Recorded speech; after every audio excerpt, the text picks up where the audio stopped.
നടത്തിവരുന്ന ഒരു സന്നദ്ധ സംഘടനയുടെ ഭാഗമായിട്ടാണ് നിങ്ങളെ അഭിസംബോധന ചെയ്തുകൊണ്ട് നിൽക്കുന്നത്.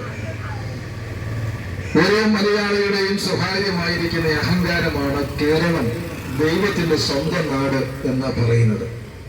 അത് പറയുമ്പോഴും വായിക്കുമ്പോഴും എഴുതുമ്പോഴും കേൾക്കുമ്പോഴും ഒക്കെ ഓരോ മലയാളിയെ സംബന്ധിച്ച് അവരുടെ ഉള്ളിൽ തേന്മഴ പൊഴിയുന്ന ഒരു അനുഭവമാണ് അവർക്ക് ലഭിക്കുന്നത്. സഹപ്രളയത്തിന്റെ മടിത്തട്ടിൽ കുന്നുകളും പുഴകളും ചെറുതോടുകളും ഒക്കെയായി താഴ്വാരങ്ങളുമായി കേരളം എന്ന് പറയുന്ന കൊച്ചു സുന്ദരി ലാസ്യ ശയനം ചെയ്തുകൊണ്ടിരിക്കുകയാണ്. അത്യാകർഷകമായിരിക്കുന്ന ഭൂപ്രകൃതി ദൈവത്തിന്റെ വരദാനമായിട്ട് നമുക്ക് ലഭിച്ചിട്ടുണ്ട്.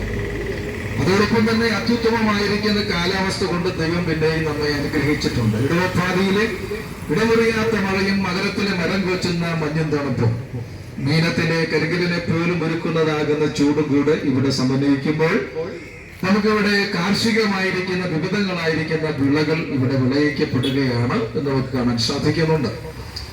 കേരളത്തിന് കൽപ്പക വൃക്ഷം എന്ന് പറയുന്ന ഒന്ന് നമുക്ക് കേരളത്തിന്റെ നാട് എന്ന് പറയുന്ന ഒരു പേര് കൂടെ നമുക്ക് സമ്മാനിച്ചിട്ടുണ്ട്. ഇന്ത്യയിൽ ഉത്പാദിപ്പിക്കപ്പെടുന്ന റബ്ബറിന്റെ 95% കേരളത്തിന്റെ വകയാണ്. കാപ്പിക്കുരു, തേയില, കുരുമുളക്, ഇഞ്ചി, മഞ്ഞൾ, മരച്ചീനി തുടങ്ങിയതാകുന്ന കാർഷികമായ വിളകളൊക്കെ നമ്മുടെ മണ്ണിൽ നന്നായിട്ട് വിളയുന്നുണ്ട്. പച്ചപിരിച്ചതാകുന്ന പാലക്കാടിന്റെ വയലിലകളും പൊന്നണിഞ്ഞ കുട്ടനാടിന്റെ പാടശേഖരങ്ങളും ഒക്കെ മലയാളക്കാരുടെ മനോഹാരിത വളരെയേറെ വർദ്ധിപ്പിക്കുന്നതാണ്.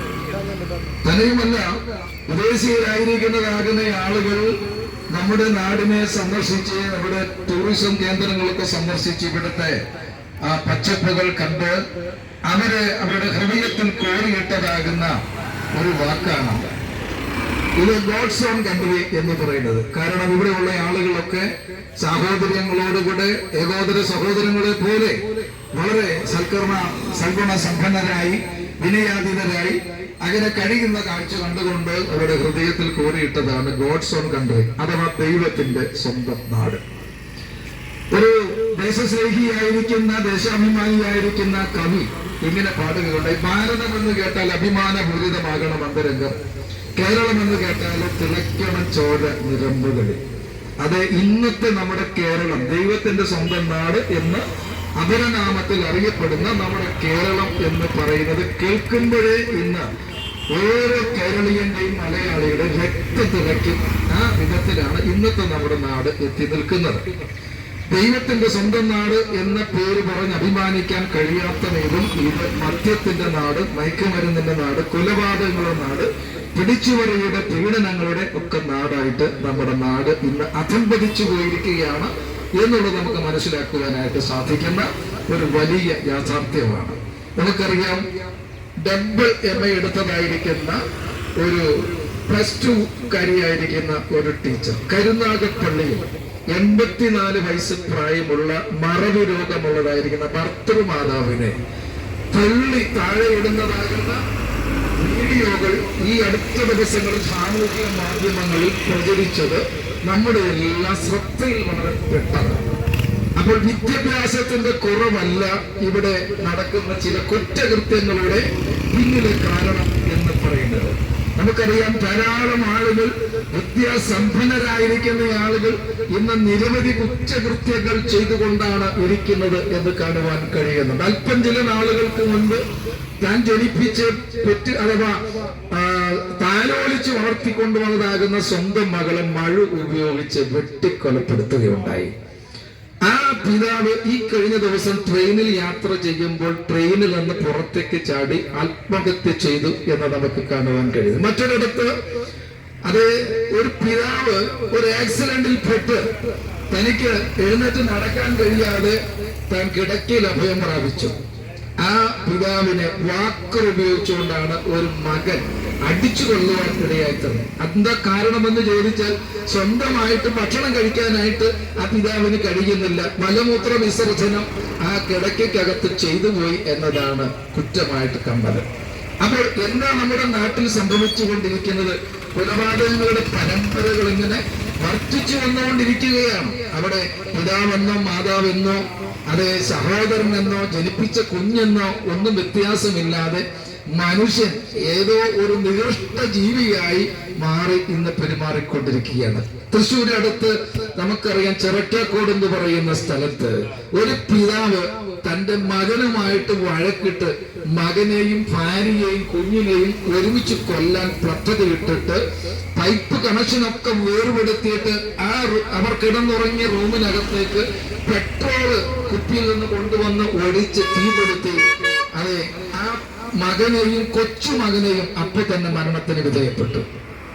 മരുമകൾ ചില ദിവസങ്ങൾ ചികിത്സയിൽ കഴിഞ്ഞ ശേഷം വീണ്ടും ആ മരുമകളും ലോകത്തോട് വിട പറഞ്ഞു.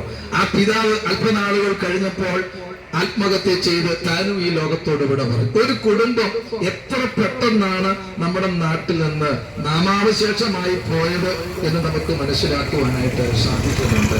ഒരു വശത്ത് ഇങ്ങനെ സ്നേഹം നഷ്ടപ്പെട്ട് മാതാവെന്നോ പിതാവെന്നോ സഹോദരനെന്നോ ജനിപ്പിച്ച കുഞ്ഞെന്നോ വ്യത്യാസമില്ലാതെ പല നിലകളിൽ ഇങ്ങനെ കൊലപാതകങ്ങളുടെ എണ്ണം ഇങ്ങനെ വർദ്ധിച്ചു വന്നുകൊണ്ടിരിക്കുമ്പോൾ ഇതിന്റെ മറുവശത്ത് നമ്മുടെ യുവതലമുറ വളർന്നു വരുന്ന നമ്മുടെ വിദ്യാർത്ഥി സമൂഹം ഇന്ന് സിന്തറ്റിക് മരുന്നുകളായിരിക്കുന്ന MDMA, LSD പോലുള്ളതാകുന്ന അതിമാരകമാകുന്ന മയക്കുമരുന്നുകളുടെ പിടിയിൽ അമർന്നു പോയിക്കൊണ്ടിരിക്കുകയാണ് എന്നുള്ളത് മറ്റൊരു യാഥാർത്ഥ്യമാണ്.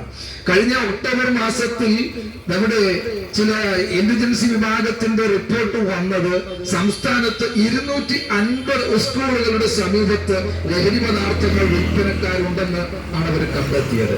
അതിനുശേഷമായിട്ട് ജൂണിൽ സ്കൂൾ ആരംഭിക്കുന്നതിന് തൊട്ട് മുൻപ് അടുത്ത ഒരു കണക്ക് കൂടെ പുറത്തു വന്നു. സംസ്ഥാനത്ത് 1100 സ്കൂളുകളുടെ സമീപത്ത് ലഹരി വിതരണക്കാരുടെ സാന്നിധ്യമുണ്ട് എന്നാണ് മനസ്സിലാക്കാൻ കഴിഞ്ഞത്.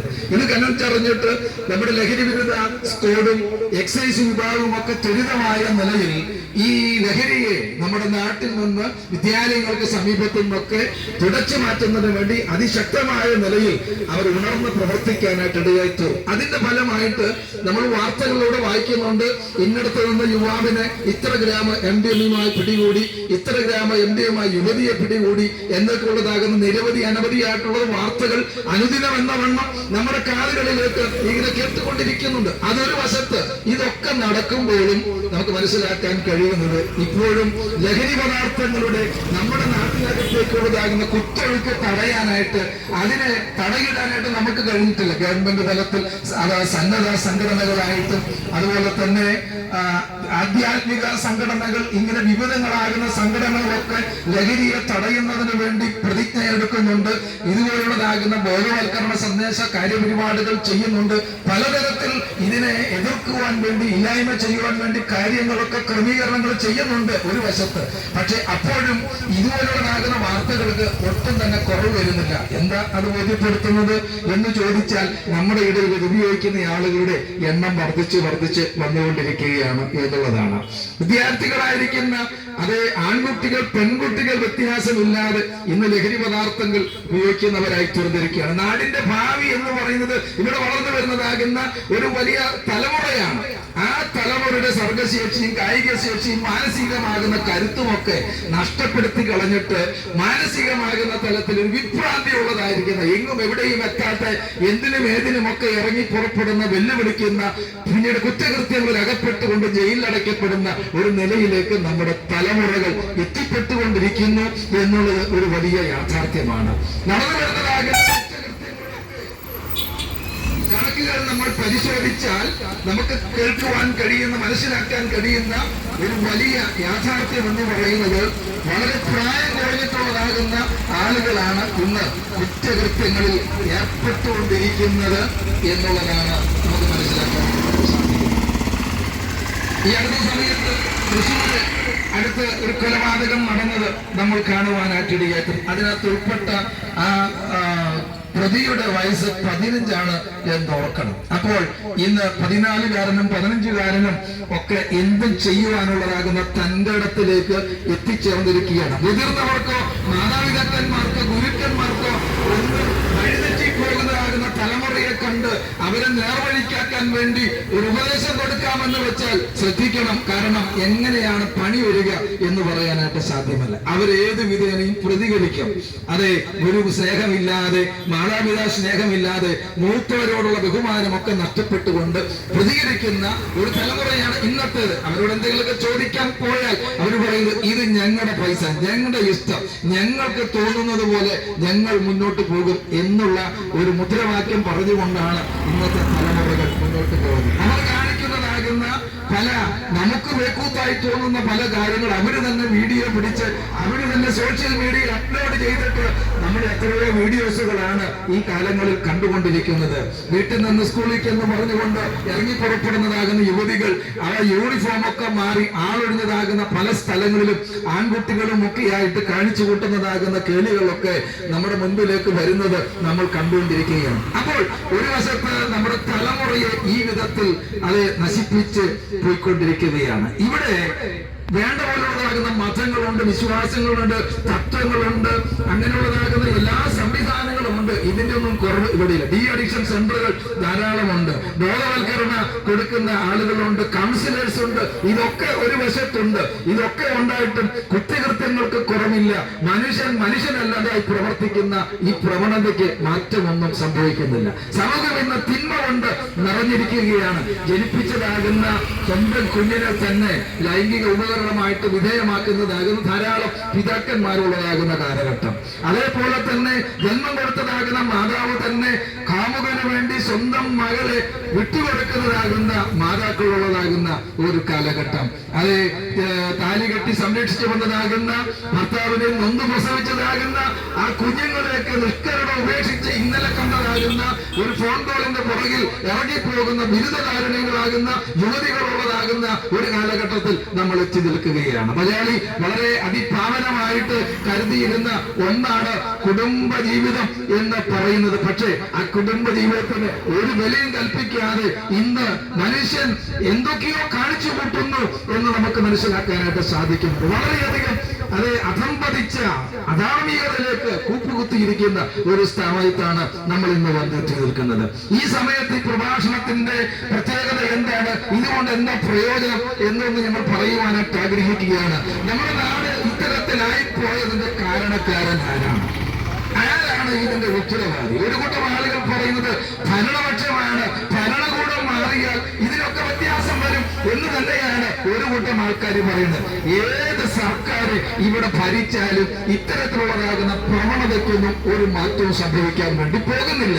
ചില ആളുകൾ പറയുന്നത് അവരുടെ മതമാണ് ആ മനുഷ്യരെ അങ്ങനെയാക്കി തീർത്തത് എന്നുള്ളതാണ്. വേറൊരു വിഭാഗം ആളുകൾ പറയുന്നത് അവരെ ജനിപ്പിച്ചതാകുന്ന മാതാപിതാക്കളുടെ കുഴപ്പമാണ്, അവർ വളർന്നു വന്ന സാഹചര്യം, സംസ്കാരം, ഇതൊക്കെയാണ് മനുഷ്യനെ ഇങ്ങനെ നീചനും നിഷ്ഠനും നിഷ്ഠൂരനും ഒക്കെ ആക്കി മാറ്റിയത് ആളുകൾ ആക്ഷേപമായിട്ട് പറയുന്നത്. എന്നാൽ യഥാർത്ഥത്തിൽ ഇവിടെ കാരണക്കാരൻ ആരാണ്?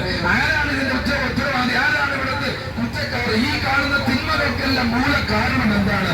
അതിലേക്കൊന്ന് വിരൽ ചൂണ്ടിക്കൊണ്ട് അതിന്റെ പരിഹാരം എന്താണെന്ന് പറഞ്ഞുകൊണ്ട് എന്റെ ഈ പ്രഭാഷണത്തിന് വളരെ വേഗത്തിൽ കുത്തിടുവാനായിട്ട് ഞാൻ ആഗ്രഹിക്കുകയാണ്. പ്രിയമുള്ളവരെ, ഇവിടുത്തെ ഭരണകൂടമല്ല, മാതാപിതാക്കളല്ല, ജനിച്ചു വളർത്തപ്പെട്ട സാഹചര്യമല്ല.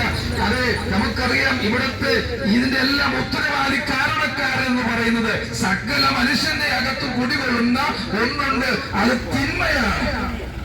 ഞങ്ങളൊരു ആധ്യാത്മിക സംഘടനയുടെ പ്രവർത്തകർ കൂടിയാകിയാൽ അതിന് വിളിക്കുന്ന പേര് ഇതാണ്, പാപം എന്നുള്ളതാണ്.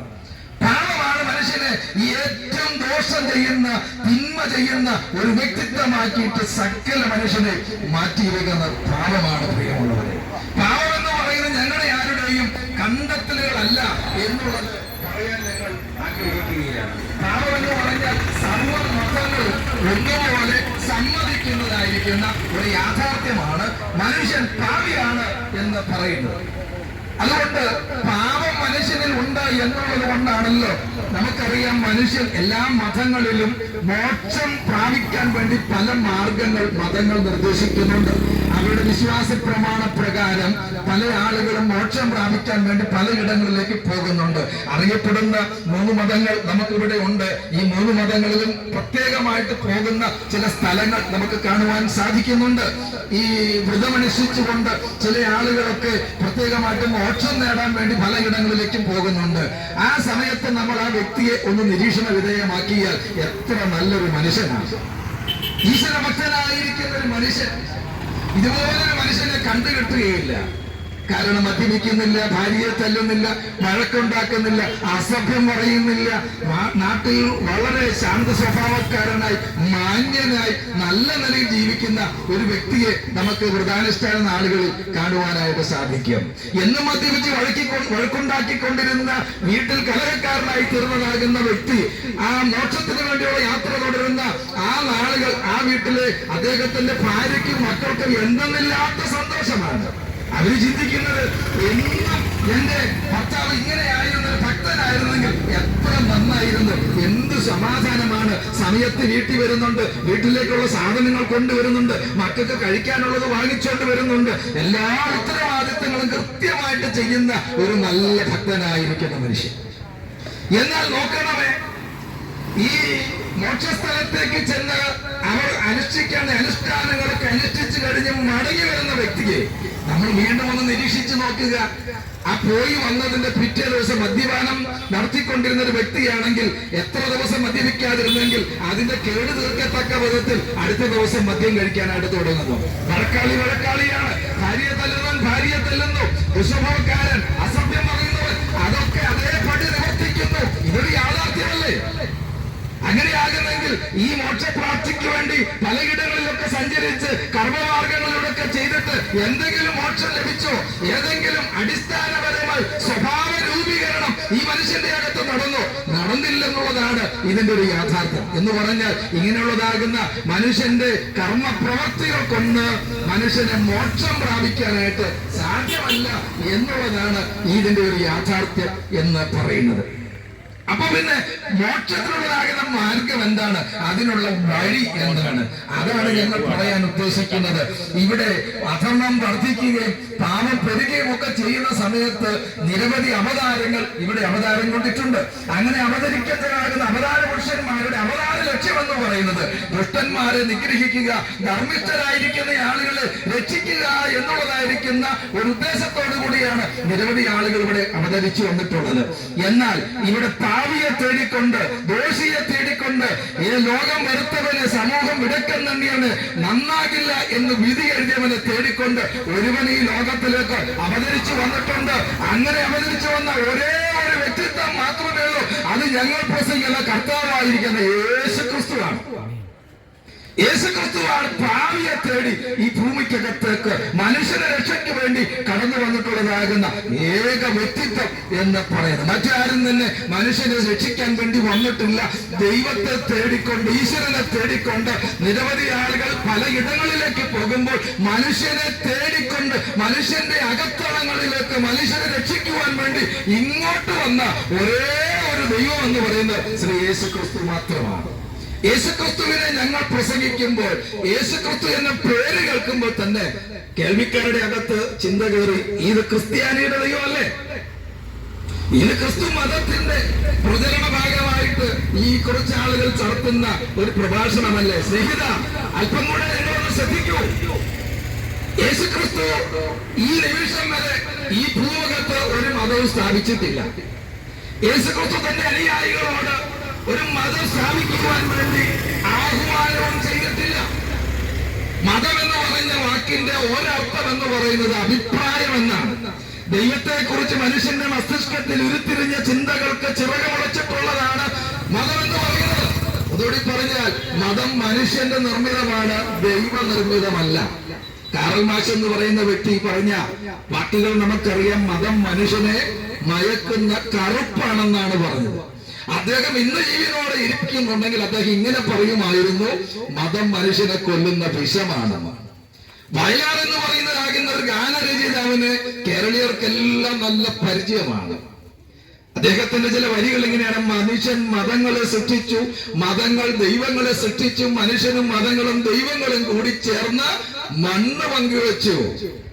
അപ്പോൾ വയലാർ സമർത്ഥിക്കുന്നു, ഇവിടെ മതം ഉണ്ടാക്കിയത് മനുഷ്യനാണ്, ദൈവമല്ല. ദൈവം ഇവിടെ മതത്തെ ഉണ്ടാക്കിയിട്ടില്ല, ദൈവം ഉണ്ടാക്കിയത് മനുഷ്യരെയാണ്. ശ്രീനാരായണ ഗുരു പറഞ്ഞത് ഒരു ദൈവം, ഒരു മതം, ഒരു ജാതി എന്നൊക്കെ പറഞ്ഞിട്ടുണ്ട്. അങ്ങനെയാണെങ്കിൽ ഇവിടെ ഉള്ളത് അതെ ഒരു ജാതിയേ ഉള്ളൂ. ഏതാ ജാതി? മനുഷ്യജാതിയാണ്. അതിലുള്ള വ്യത്യാസം എന്ന് പറയുന്നത് ഒന്ന് പുരുഷനും മറ്റൊന്ന് സ്ത്രീയും. ഈ രണ്ടും കൂടെ ചേർന്നിട്ടുള്ള ഒരു മനുഷ്യജാതിയെ ഇവിടെയുള്ളൂ. അതിനപ്പുറത്ത് വേറൊരു ജാതി എന്ന് പറയുന്നത് ഇവിടെ ഇല്ലെന്നുള്ളത് മനസ്സിലാക്കണം. അപ്പോൾ ദൈവത്തിന്റെ സൃഷ്ടികളിൽ ഏറ്റവും മണിമകുടമായിരിക്കുന്ന ഒന്നാണ് മനുഷ്യൻ എന്ന് പറയുന്നത്. ആ മനുഷ്യൻ ദൈവമായിട്ടുള്ള ബന്ധം വിട്ട് പാപത്തിന് അധീനനായി തീർന്നുകൊണ്ട് മ്ലേച്ഛത പ്രവർത്തിച്ച് തിന്മ പ്രവർത്തിക്കാൻ തുടങ്ങിയപ്പോൾ മനുഷ്യന്റെ തത്വശാസ്ത്രങ്ങൾക്കും മനുഷ്യന്റെ പ്രത്യയശാസ്ത്രങ്ങൾക്കും മനുഷ്യന്റെ കർമ്മമാർഗങ്ങൾക്കൊന്നും മനുഷ്യനെ ദൈവത്തിലേക്ക് മടക്കി വരുത്തുവാൻ പര്യാപ്തമല്ല എന്നുള്ളത് കൊണ്ട് ഇവിടെ മനുഷ്യന്റെ പാപത്തിന് പരിഹാരമായിട്ട് രക്തം ചൊരിയിട്ടല്ലാതെ വിമോചനമില്ല എന്നുള്ളതാകുന്ന ദൈവത്തിന്റെ വചനപ്രകാരവും മനുഷ്യന്റെ രക്ഷയ്ക്ക് വേണ്ടി ഒരു ബലിമരണം ആവശ്യമാണെന്നുള്ളത് സാർവലൗകിക നിയമപ്രകാരവും മനുഷ്യന്റെ രക്ഷയ്ക്ക് വേണ്ടി സർവേശ്വരനായിരിക്കുന്ന ദൈവം ജഡരക്തമുള്ളതാകുന്ന ഒരു ശരീരം സ്വീകരിച്ചുകൊണ്ട് ഈ ഭൂമിക്കകത്ത് അവതരിച്ചു വന്നു. അതാണ് ശ്രീ യേശുക്രിസ്തു. യേശുക്രിസ്തു ഈ ഭൂമിക്കകത്തേക്ക് വന്നത് മതമുണ്ടാക്കാൻ വേണ്ടിയല്ല, ഏതെങ്കിലും ഒരു കൂട്ടം ആളുകളെ രക്ഷിക്കാൻ വേണ്ടിയല്ല, മറിച്ച് എന്തിനാ വന്നത്? മനുഷ്യനെ തേടിയാണ്, അവന്റെ പാപത്തിൽ നിന്ന് മനുഷ്യനെ മോക്ഷം കൊടുക്കുവാൻ വേണ്ടിയാണ് യേശുക്രിസ്തു ഭൂമിക്കകത്തേക്ക് വന്നത്. യേശുക്രിസ്തു ജനിച്ചു വന്നതുപോലെ ജനിച്ചു വന്ന ഒറ്റ വ്യക്തികളെ കാണാൻ കഴിയില്ല. ഈ ഭൂമുഖത്ത് ജനിച്ച് ജീവിച്ച് ജീവിതം കൊണ്ട് മഹത്വക്കളായി മഹാരഥന്മാരായി മഹത് സംഭാവനകൾ നമ്മുടെ നാടിന് നൽകിയിട്ടുള്ള നിരവധി ആളുകൾ ഇവിടെ നിന്ന് മറഞ്ഞു പോയിട്ടുണ്ട്. പക്ഷെ അവരാരും ജനിക്കുന്നതിന് മുൻപ് ഞാൻ ഇന്നടത്ത് ജനിക്കുന്നെന്നും ഞാൻ ജനിക്കുന്നതിന്റെ ഉദ്ദേശം ഇന്നതാണെന്നും പറഞ്ഞുകൊണ്ട് ജനിച്ചു വന്ന ഒരു മഹാനുമില്ല. പക്ഷെ യേശുക്രിസ്തുവിലേക്ക് നോക്കൂ. 600 വർഷങ്ങൾക്ക് മുൻപ് യേശുക്രിസ്തു യഹൂദിയുടെ ബത്ലഹേം എന്ന് പറയുന്ന ചെറു പട്ടണത്തിൽ ജനിക്കുന്നു എന്നും താൻ ജനിക്കുന്നത് തന്റെ ജനത്തെ അവരുടെ പാപങ്ങളിൽ നിന്ന് രക്ഷിപ്പാനിരിക്കുന്നു എന്നും വെളിപ്പെടുത്തിക്കൊണ്ടാണ് കർത്താവായിരിക്കുന്ന യേശുക്രിസ്തു ഈ ഭൂമിക്കകത്തേക്ക് ജനിച്ചു വരുവാൻ തക്കോണമിടയായി തീർന്നിട്ടുള്ളത്. എന്റെ സമീപത്ത് എന്റെ മുൻപിലൊക്കെ കാണുന്ന കടകളിൽ മനോഹരങ്ങളായിരിക്കുന്ന സ്റ്റാറുകൾ, അതുപോലുള്ളതാകുന്ന ക്രിസ്മസിനെ ഉപയോഗിക്കുന്നതാകുന്ന പലതും എന്റെ കൺമുൻപിൽ എനിക്ക് കാണുവാനായിട്ട് സാധിക്കുന്നുണ്ട്. എന്തിനാണത്? യേശു മശീഹായുടെ ജനനം ആഘോഷിക്കാൻ പോകുന്നു ഈ വരുന്ന 25-ാം തീയതി. അപ്പോൾ യേശുക്രിസ്തു ഭൂമിക്കകത്തേക്ക് വന്നത് മതസ്ഥാപനത്തിനല്ല, ഒരു വർഗീയത ഉണ്ടാക്കാൻ വേണ്ടിയല്ല, കലാപം ഉണ്ടാക്കാൻ വേണ്ടിയല്ല, ഇവിടെ ഒരു മതം സ്ഥാപിക്കാൻ വേണ്ടിയല്ല, മറിച്ച് യേശുക്രിസ്തു മനുഷ്യനെ തേടിക്കൊണ്ട് ഈ ഭൂമിക്കകത്തേക്ക് വന്നു. ക്രിസ്മസ് സമയത്ത് നമുക്ക് കാണാൻ കഴിയുന്നുണ്ട്, യേശുവിന്റെ ജനനത്തിങ്കിൽ ആട്ടിടയന്മാർ ആടുകളെ മെച്ചുകൊണ്ട് മെച്ചിൽ പുറത്ത് കിടക്കുമ്പോൾ ഒരു ദൂതന്മാർ വന്നുകൊണ്ട് പറഞ്ഞു, അത്യുന്ന ഭൂമിയിൽ ദൈവപ്രസാദമുള്ളവർക്ക് സമാധാനം എന്ന് പറഞ്ഞുകൊണ്ട് പറഞ്ഞത് അതെ യേശു എന്ന് പറയുന്ന രക്ഷിതാവ് ദാവീദിന്റെ പട്ടണത്തിൽ നിങ്ങൾക്കായിട്ട് ജനിച്ചിരിക്കുന്നു എന്നുള്ളതാണ്. യേശുക്രിസ്തുവാണ് പാപം പരിഹരിക്കുവാൻ വേണ്ടി ഈ ലോകത്തിലേക്ക് വന്നിട്ടുള്ള ഏക വ്യക്തിത്വം. വേറെ ഒരു മാർഗമില്ല സഹോദരങ്ങളെ, വേറെ ഒരു വഴിയില്ല. ഇവിടെ കാണുന്ന സർവ്വ തിന്മകൾക്കും സകലമാകുന്ന മ്ലേച്ഛതകൾക്കും അധർമ്മിക പ്രവർത്തികൾക്കും ഒക്കെ മൂലകാരണമെന്ന് പറയുന്നത് മനുഷ്യന്റെ അകത്ത് കുടികൊള്ളുന്നതാകുന്ന പാപം എന്ന് പറയുന്ന ഒന്നാണ്. പാപത്തെ പരിഹരിക്കുവാൻ വേണ്ടി വേറെ ഒരു മാർഗമില്ല, അത് യേശുക്രിസ്തു. കാരണം വിശുദ്ധ വേദഗ്രന്ഥം ഇങ്ങനെ പറയുന്നു, മറ്റൊരുവനിലും രക്ഷയില്ല, നാം രക്ഷിക്കപ്പെടുവാൻ ആകാശത്തിന്റെ കീഴിൽ മനുഷ്യരിൽ നൽകപ്പെട്ട യേശുക്രിസ്തു എന്ന ഏക നാമമല്ലാതെ വേറെ ഒരു നാമമില്ല. യേശുക്രിസ്തു പാപികളെ രക്ഷിക്കുന്നു, യേശുക്രിസ്തു രോഗികളെ സൗഖ്യമാക്കുന്നുണ്ട്. പ്രിയമുള്ളവരെ, കർത്താവായ ക്രിസ്തു യേശു പാപികളെ രക്ഷിക്കുവാൻ വേണ്ടി ലോകത്തിൽ വന്നു എന്നുള്ളത് വിശ്വാസ്യവും എല്ലാവരും അംഗീകരിക്കുവാൻ തക്കവണ്ണം യോഗ്യവുമാകുന്ന വചനമാണ്. യേശു ക്രൂശിൽ മരിച്ചത്, ഇവിടെ വന്ന് 33 വർഷം ജീവിച്ച് യേശു ക്രിസ്തു ക്രൂശിൽ മരിച്ച് അവസാന തുള്ളി രക്തം വരെ മനുഷ്യന്റെ കൊടും പാപക്കറകൾ കഴുകിക്കളയുവാൻ വേണ്ടി ഈ ഭൂമുഖത്തില് വാർത്തെടുക്കുവാനായിട്ട് ഇടയായിത്തീർന്നു. ബൈബിൾ ഇങ്ങനെ പറയുന്നു, യേശുക്രിസ്തുവിന്റെ രക്തം സകല പാപവും നോക്കി മനുഷ്യനെ ശുദ്ധീകരിക്കുന്നു എന്നുള്ളതാണ്. പേര് മാറ്റാനോ മതം മാറ്റാനോ ജാതി മാറ്റാനോ വിശ്വാസം മാറ്റാനോ ഇവിടെ യേശുക്രിസ്തു വന്നത് മനുഷ്യന്റെ പാപത്തിന് പരിഹാരം വരുത്തുക എന്നതാകുന്ന ഏക ലക്ഷ്യത്തോടു കൂടിയാണ് യേശുക്രിസ്തു വന്നത്. ഈ പാപമോക്ഷം പ്രാപിക്കാൻ എങ്ങനെ സാധിക്കും? മരിച്ച് അടക്കം ചെയ്യപ്പെട്ട 3-ാം ദിവസം ഉയർത്തെഴുന്നേറ്റ് ഞാൻ നിങ്ങൾക്ക് വേണ്ടി സ്ഥലമൊരുക്കാൻ പോകുന്നു, ഞാൻ പോയി സ്ഥലമൊരുക്കുക, ഞാൻ ഇരിക്കുന്നിടത്ത് നിങ്ങളെയും ഇരുത്തേണ്ടത്, പിന്നെയും വന്ന് നിങ്ങൾ എന്റെ അടുക്കൽ ചേർത്തുകൊള്ളുമെന്ന് പറഞ്ഞുകൊണ്ട് യേശുക്രിസ്തു സ്വർഗ്ഗാരോഹണം ചെയ്തു പോയി. ഈ പാപമോചനം എങ്ങനെ നമുക്ക് ലഭിക്കും? ഇതിന് പണം കൊടുക്കണോ? വേണ്ട. ഇതിനുവേണ്ടി ഏതെങ്കിലും സ്ഥലങ്ങളിലേക്ക് സഞ്ചരിക്കണമോ? അതിനാവശ്യമില്ല. ശരീരം ദണ്ഡിപ്പിക്കണമോ? അതിന്റെ ആവശ്യകത ഇല്ല. പിന്നെ എന്താ ചെയ്യേണ്ടത്? ഒറ്റ കാര്യമേ ചെയ്യേണ്ടുള്ളൂ. ഇവിടെ മനുഷ്യന്റെ കൈകൊണ്ട് നിർമ്മിച്ചതാകുന്ന അതേ മണിസൗധങ്ങളിലോ വലിയ ഗോപുരങ്ങളിലോ കെട്ടിടങ്ങളിലോ വസ്തുക്കളിലോ ഒന്നുമല്ല സർവ്വസൃഷ്ടാവായിരിക്കാൻ ദൈവം വസിക്കാൻ വേണ്ടി ആഗ്രഹിക്കുന്നത്.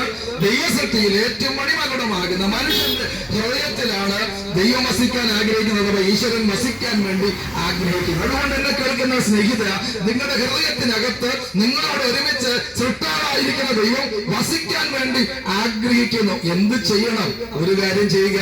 ഞാൻ പാപിയാണെന്ന് ദൈവത്തോട് ഏറ്റുപറയുക. കണ്ട് എന്റെ പാപത്തെ കൂടെ വഹിച്ചുകൊണ്ട് എന്റെ പാപത്തിന്റെ കുറ്റമാകുന്ന ശിക്ഷയാകുന്ന മരണം കർത്താവായ യേശുക്രിസ്തു ക്രൂശിൽ നിർവഹിച്ചു എന്ന് വിശ്വസിച്ച് എന്നോട് പാപങ്ങൾ ക്ഷമിക്കണമേ എന്നൊരു ഏറ്റുപറച്ചിൽ നടത്തി ആ പാപവിമോചകനെ രക്ഷിതാവിന് എന്റെ ഹൃദയന്തർഭാഗത്തേക്ക് രക്ഷിതാവായി കർത്താവായി ഞാൻ അംഗീകരിക്കുന്നു എന്ന് ഏറ്റുപറയുവാൻ തയ്യാറായാൽ, യേശു രക്ഷകനെ ഹൃദയത്തിൽ സ്വീകരിച്ച പ്രിയപ്പെട്ട സ്നേഹിത, നിങ്ങളുടെ സകല പാപങ്ങൾക്കും പരിഹാരമുണ്ടായി. എങ്ങനെ നിങ്ങൾക്കിത് ഉറപ്പിച്ചും തുറപ്പിച്ചും പറയാം എന്ന് ചോദിച്ചാൽ, ഏകദേശം 32 വർഷങ്ങൾക്ക് മുൻപ് മദ്യം കഴിച്ച് കഞ്ചാവ് വലിച്ച് വെറിക്കൂത്തുകളോട് ജീവിച്ച് അടിപിടി കേസുകളിലുമൊക്കെ പെട്ട് കഴിഞ്ഞിരുന്ന ഞങ്ങളിൽ പലരുടെയും ജീവിതത്തിനകത്ത് ഒരു മാറ്റ സംഭവമായി തീർന്നത് ഏതെങ്കിലും പ്രത്യയശാസ്ത്രങ്ങളെ കൊണ്ടല്ല, ഏതെങ്കിലും തത്വചിന്തകൾ കൊണ്ടല്ല, മറിച്ച് പാപമാണതിന് കാരണമെന്നും പാപത്തിന് പരിഹാരം വരുത്തിയത് ശ്രീ യേശുക്രിസ്തുവാണെന്നും ഞങ്ങൾ മനസ്സിലാക്കിയപ്പോൾ വീടിനും നാടിനും കൊള്ളരുതാത്ത വീടിനും നാട്ടുകാർക്കുമൊക്കെ തലവേദനയായി തീർന്ന ഞങ്ങളുടെ ജീവിതത്തിനകത്തേക്ക് ശ്രീ യേശുനാഥൻ കടന്നു വന്നപ്പോഴാണ് ഞങ്ങളുടെ ജീവിതത്തിന് അർത്ഥമുണ്ടായത്.